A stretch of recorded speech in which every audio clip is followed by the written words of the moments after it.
22 जुलैला माननीय मुख्यमंत्री देवेंद्र फडणवीसजी यांचा जन्मदिवस आहे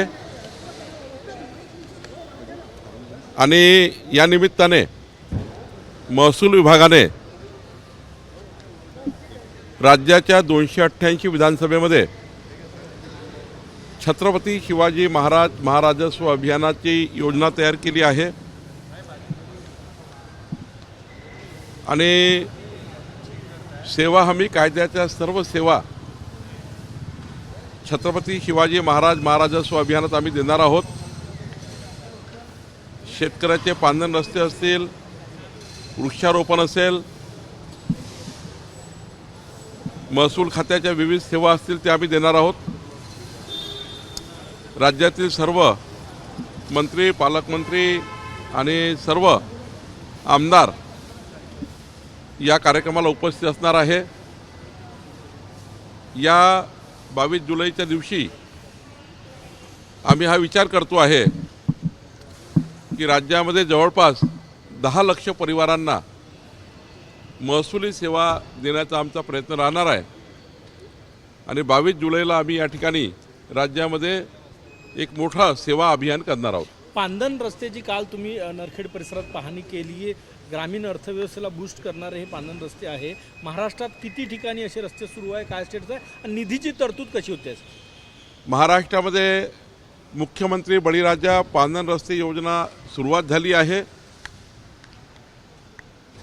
एक 4-5 वर्षामध्ये राज्याचे प्रमुख पांधन रस्ते पूर्ण होतील। योजना सुरू झाली, यामध्ये प्रामुख्याने आत्तापर्यंत जे रस्ते अतिक्रमित होते या वर्षभरामध्ये या संपूर्ण पांधन रस्ते, वहिवाटीचे रस्ते, शेत रस्त्याचं अतिक्रमण कमी करणे, पूर्ववत करणे, दोन्ही बाजूंना झाडं लावून सीमांकन करणे आणि रस्त्यांना क्रमांक टाकणे ही मोहीम चालू आहे आणि सोबतच यावर्षी 1000 कोटी रुपये तरतूद मिळाली आहे। 7.5 कोटी ग्रामीण भागाच्या आमदारांना यावर्षी आम्ही दिलेले आहेत। शहरी ग्रामीणच्या आमदारांना 5 कोटी रुपये दिलेले आहेत। ज्या ठिकाणी फक्त 25% ग्रामीण भागात त्यांना 2.5 कोटी रुपये दिले आहेत। 1000 कोटी रुपये या राज्यामध्ये वाटप झालेले आहेत। एवढंच नाही तर जिल्हा नियोजन समिती आणि मायनिंग फंडातनं मोठ्या प्रमाणावर रस्त्याचं काम चालू आहे। मला विश्वास आहे की शेतकऱ्यांनी थोडी वाट बघावी लागेल, पण आता प्रामुख्याने रस्ते खुले करणे, रस्त्याची मोजणी करणे आणि या वर्षामध्ये संपूर्ण रस्ते संपूर्ण रस्ते वहिवाटीकरता सुरू करणे ही मोहीम आहे। मुख्यमंत्री बळीराजा पांधन रस्ते योजनेमध्ये या संपूर्ण महाराष्ट्राचं शेतकऱ्यांचा जे अत्यंत महत्त्वाचा विषय तो आम्ही हाती घेतलेला आहे। काल उद्धव ठाकरे असं म्हणाले की कुठेतरी देवेंद्र फडणवीस हे पंतप्रधान पदाच्या रेसमध्ये, त्यामुळे दिल्लीकडनं त्यांचे पंख छाटण्याचं काम सुरू आहे। ते ऑपरेशन टायगरवर बोलताना भाष्य करत होते। उद्धवजींनी देवेंद्र फडणवीसच्या भविष्याबद्दल फार काळजी करू नये। उद्धवजींनी त्यांच्या भविष्याची काळजी केली पाहिजे। उद्धवजींनी आधीच त्यांच्या भविष्याची काळजी केली पाहिजे। आज सर्वच लोक सोडून चालले आहे। थोडं आत्मपरीक्षण करण्याची गरज आहे आणि त्यामुळं देवेंद्र फडणवीसचं काय होईल ते इतके प्रगल्भ आणि या महाराष्ट्राचे आत्तापर्यंतच्या इतिहासामध्ये मी कुणाची तुलना करणार नाही, कुणाची तुलना कुणाची होऊ शकणार नाही, पण या राज्याच्या 14 कोटी जनतेला विकसित महाराष्ट्र देणारा महाराष्ट्राचा अष्टपैलू नेतृत्व असलेला नेता आमच्याजवळ आहे आणि या नेत्याचं भविष्य हे इतकं उज्ज्वल आहे की त्यांना कोणी आडवं आलं तरी काही फरक पडणार नाही।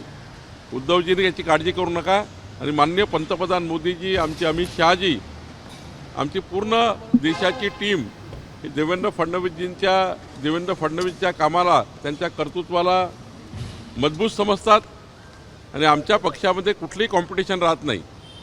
पक्षाचं पार्लमेंटरी बोर्ड निर्णय घेतं कुठल्या विषयाचा आणि देवेंद्र फडणवीसजी 2034 पर्यंत महाराष्ट्राला हवे आहेत।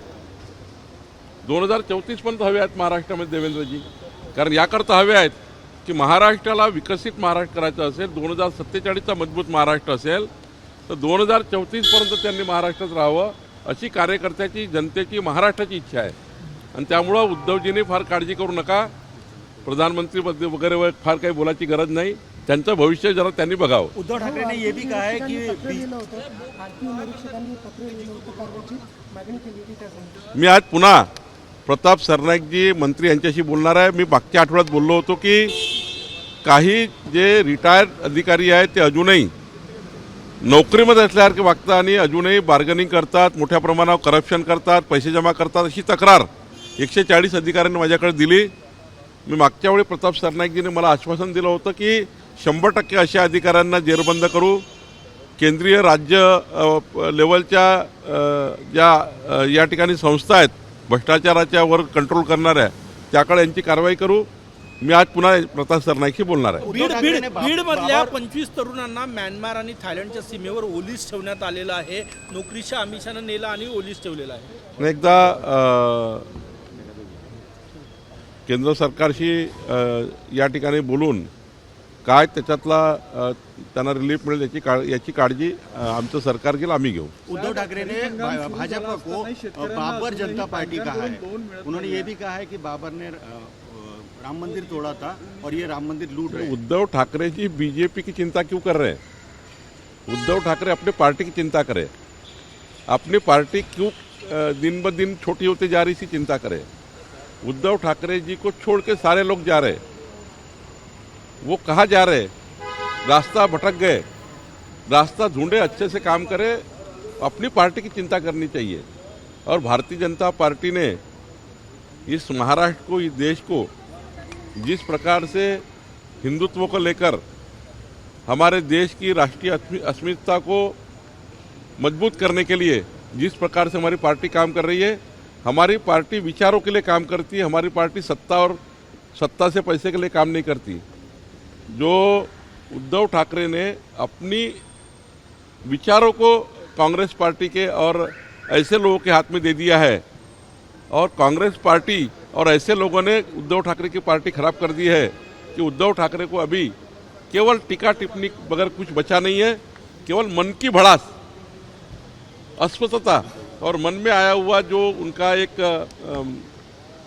डर है, फियर है, वो कल पार्टी नहीं बचेंगे. जो फियर है वो बीजेपी के ऊपर रोष निकालकर अपनी भड़ास निकाल रहे. लेकिन जनता ने सोच लिया है कि हिंदू सम्राट बाला साहेब ठाकरे जी की पार्टी जो धनुष्यबाण वाली है, यही विचारों को आगे लेके जाएगी.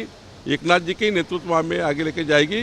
और बीजेपी इस प्रकार से बीजेपी पे इस प्रकार से गंदी टीका करना, ये उद्धव जी को जस्ता नहीं है. जिनके साथ आप 25 साल दोस्ती में रहे, 25 साल जब दोस्ती में रहे, आप हमारे साथ रहे, तब हम लोग अच्छे थे.